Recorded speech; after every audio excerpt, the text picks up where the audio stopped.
The year 2014, the year of the trains.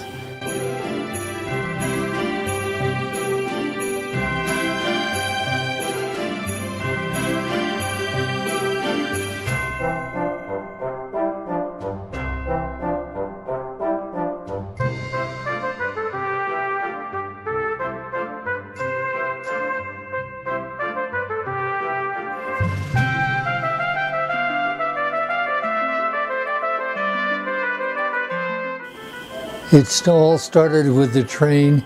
We're starting with the engine area over here, where we have some delightful and pretty houses, and it's more of the city part of where a train would run through.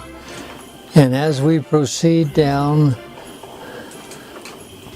where we have a diner, many different lighted houses, another engine on the track underneath the shelf here. 70 years ago, a little wind-up train which still runs and was in the company of my wife for when she was about 6 years old. This area is all about a passenger car, where you see it's labeled North Pole Express, with a lot of activity down below with the ice skaters and the people sitting around the fountains and shoveling snow and throwing snowballs. It becomes very realistic. And the pictures of the grandchildren and children over a period of years, how they have participated and how they have loved the platform. We're into the industrial area where we find our food for thought and to eat, such as lobsters and all kinds of fish. We have fishing boats, we have docks and boat works, and the coal car hidden underneath a lot of pieces that we have here. And next comes our log car in the background, and it's highlighted by our windmill that keeps pumping up water for all sorts of things that go on in the farm area. Pennsylvania Dutch barn and its house, the lighthouse, and amongst all this we have snowboarders. And finally, at the end of every train is a caboose.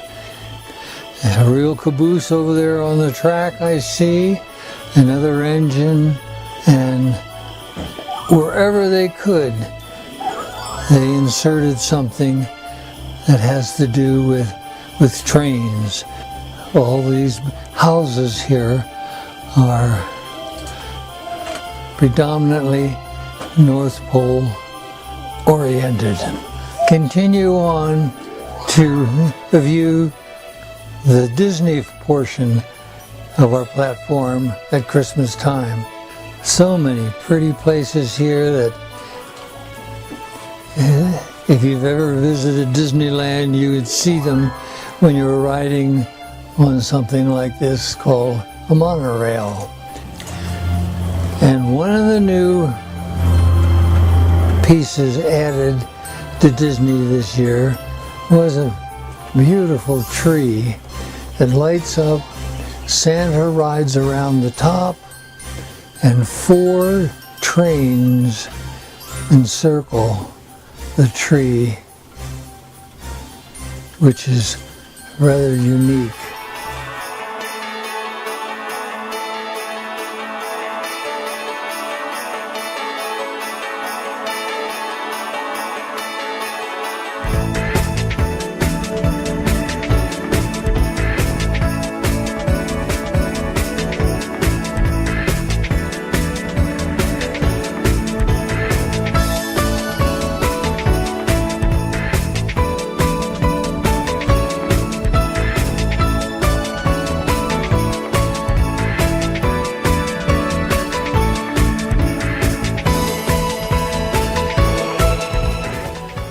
we like to acknowledge all the work that was done on this platform by a family that just loves Christmas time.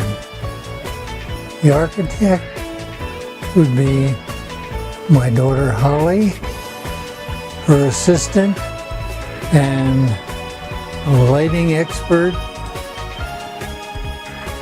Debbie, my other daughter, my granddaughter Samantha, who has fallen in love with the lighting aspect of this whole endeavor. The two young men in Holly's family who strategically place all these different units so that they coincide with the environment that they're in. And believe me, they study that. It's been a great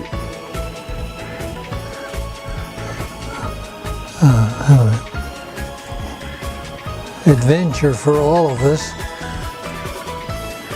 Also, I would be remiss if I didn't mention my son-in-laws who do all the grunt work, the wood, the assembling of the parts of this platform. My wife, who diligently irons our skirting and maintains a nice table for us to enjoy when it's all over.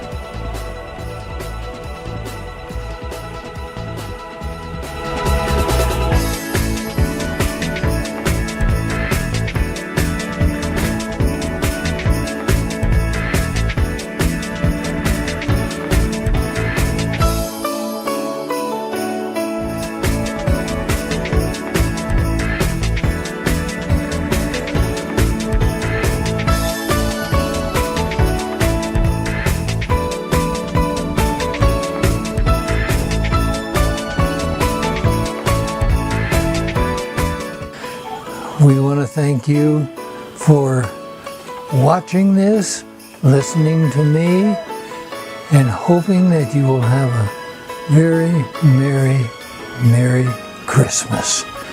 Thank you. So you may be asking yourself, how does all this get put together?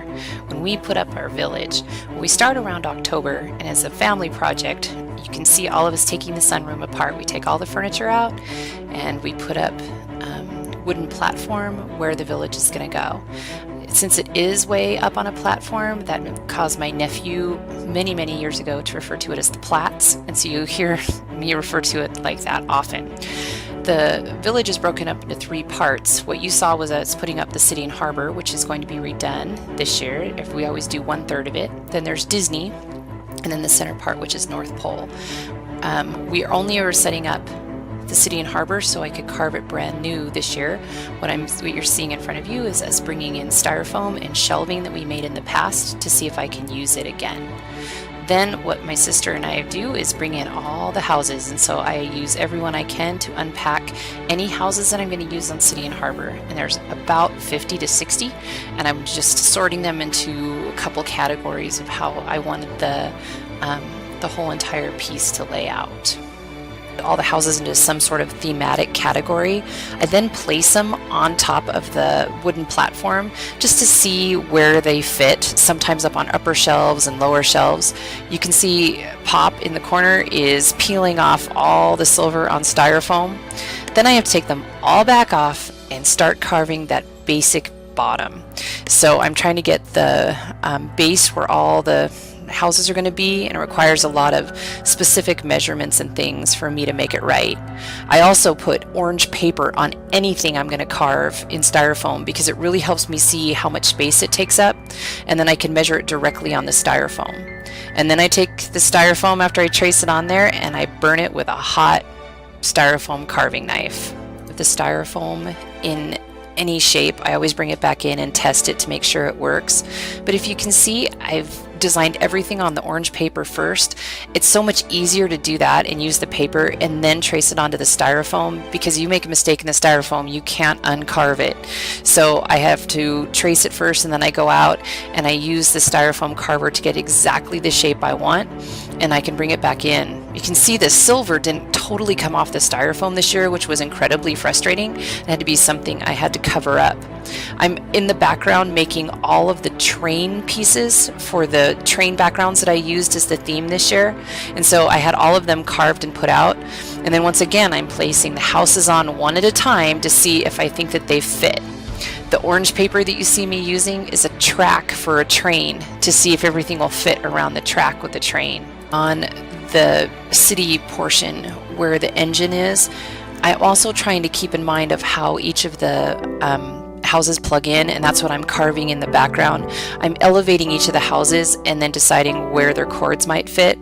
Debbie, when I did that, I had traced how I wanted the background of the trains to look, and she was cutting out all the gift wrap and gluing it on to the trains, because the background had to be in before we could finish what was going on with the houses.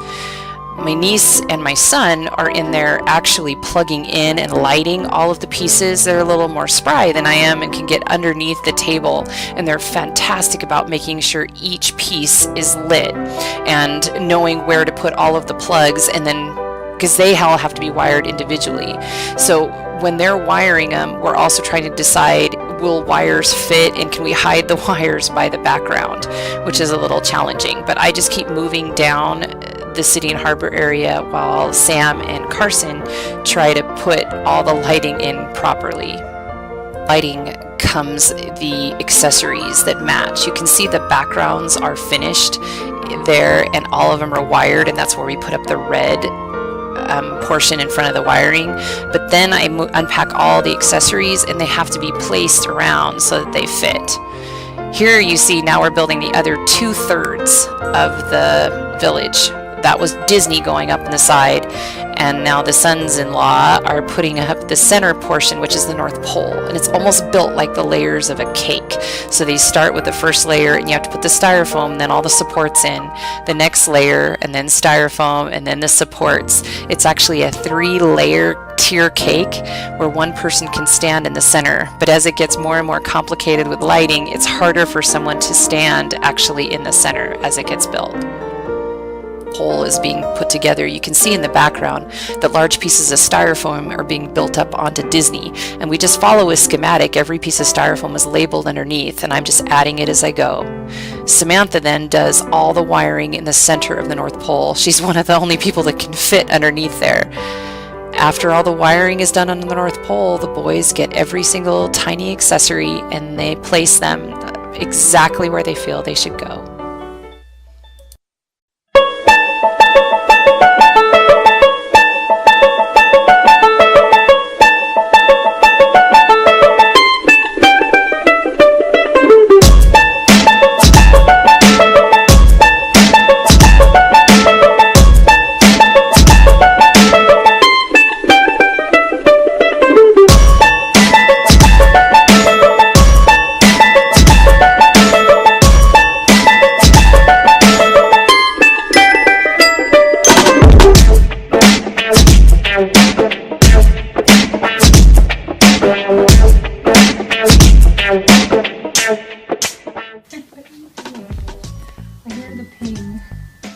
I just took a picture of my finger. Oh. What does my phone do? What do you do with my phone? Is someone emerging from their lair? Swear to goodness, I don't. Dive, dive, dive!